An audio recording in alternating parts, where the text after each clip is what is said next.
Assalamualaikum warahmatullahi wabarakatuh. Saya Agnes Sabila Rahma dari kelas 12 IPS 3. Di sini saya akan menjelaskan soal tentang pertemuan ke-18 tentang Islam yang berkembang di dunia.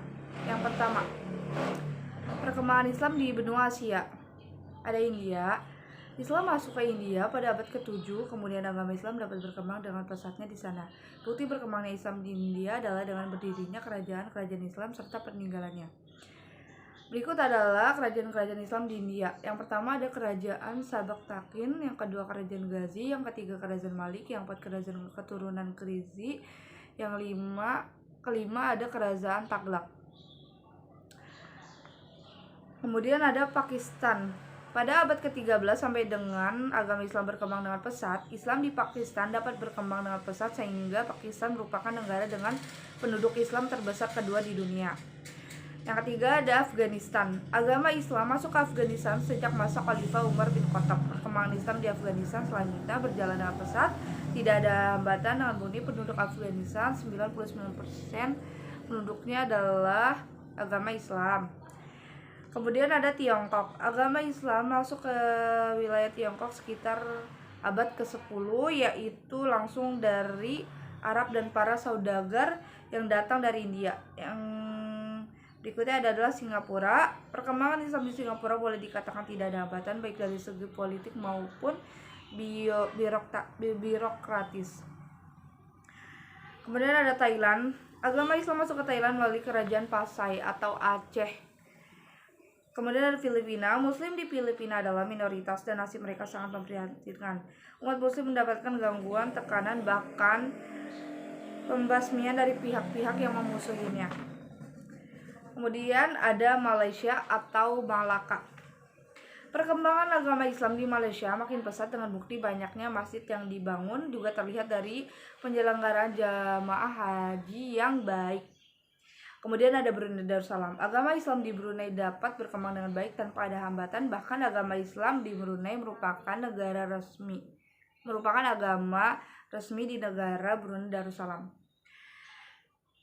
Kemudian ada perkembangan Islam di benua Afrika. Secara umum, Islam memasuki Afrika sejak masa-masa awal kelahirannya. Kemudian Islam pun berkembang dengan mudah di kawasan tersebut. Untuk melihat perkembangan Islam di benua Afrika, beberapa negara di wilayah tersebut yaitu ada Habasya atau Ethiopia, kemudian ada Mesir, dan ada Afrika Utara.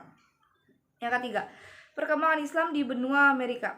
Menurut beberapa pakar sejarah dan arkeolog, Islam masuk ke benua Amerika jauh sebelum Columbus menginjakkan kakinya di sana pada tanggal 21 Oktober 1492. Di antaranya suku Iroquois dan Algonquin sejak tahun 900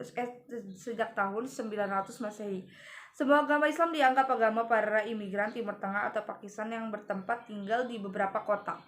Kemudian semakin berkembangnya sehingga muncul suatu kekuatan Islam yang disebut Black Muslim.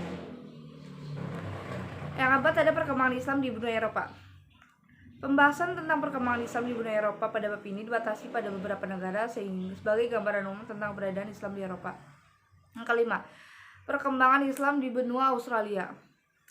Muslim di Australia memiliki sejarah yang panjang dan bervariasi yang disebabkan sudah hadir sebelum pemukiman Eropa.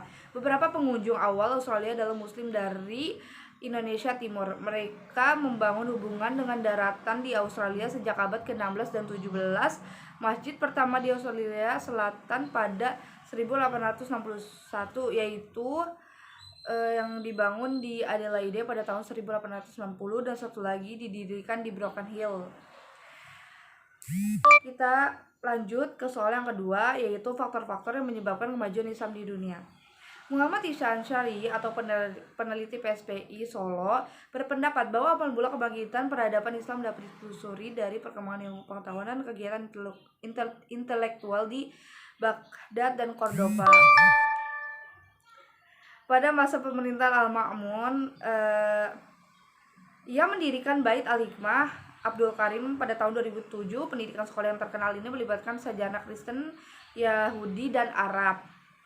mengambil tempat sendiri terutama dengan pelajaran asing. Ilmu pengetahuan dan filosofi Yunani berhasil karya Galen, Hippocrates, Biato, Aristoteles, dan para komentator seperti Alexander, Themistocles, John Philip Vance, dan lain-lain. Sementara di Cordova, aktivitas ilmiah mulai berkembang pesat sejak pemerintahan Abdurrahman yang kedua. Ia mendirikan universitas, memperluas dan memperindah masjid. Itu saja yang dapat saya sampaikan. Kurang lebihnya mohon maaf. Wassalamualaikum warahmatullahi wabarakatuh.